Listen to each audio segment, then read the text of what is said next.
교육 전문 컨설팅 그룹 어드미션 마스터스 진아킴입니다. 오늘 질문은 올해 입학 사정 방식의 변화에 관한 것입니다. 올해 입시에서 대학들은 지원자들을 어떻게 평가할까요? 답변을 드리겠습니다. 큰 틀에서는 변화가 없을 것으로 보입니다.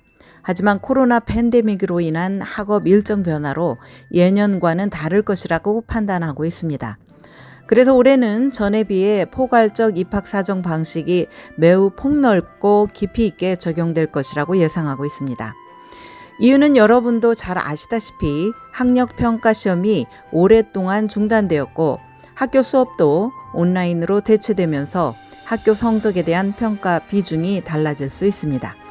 또 과외활동 역시 중단된 상황이어서 이를 객관적으로 다루기가 쉽지 않습니다.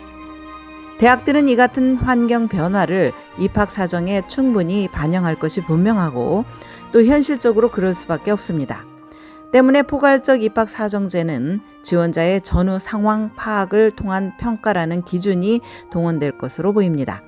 즉 그동안 살펴봤던 well-rounded만 따져보는 게 아니라 코로나 사태로 여러 가지 한계가 있기 때문에 지원자의 전체적인 큰 그림을 그려보는 것입니다.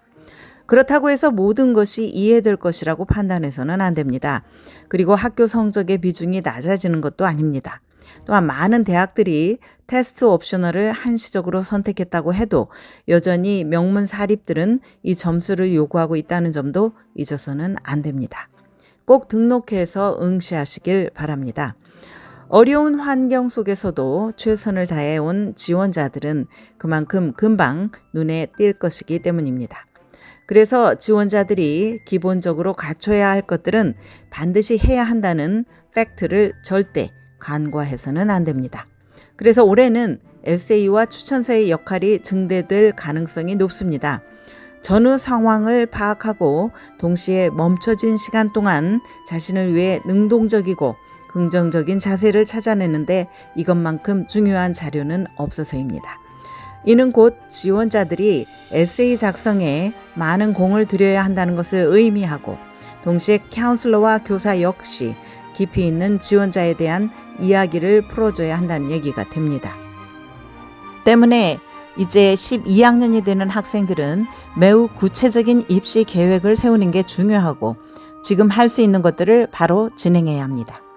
특히 여름방학 시간을 최대한 활용해야 하는데 일반 입시 준비에 더해 자신의 창의성을 보여줄 수 있는 플랜을 구상하고 실천하기를 바랍니다. 지금까지 교육 전문 컨설팅 그룹 어드미션 마스터스 진아킴이었습니다.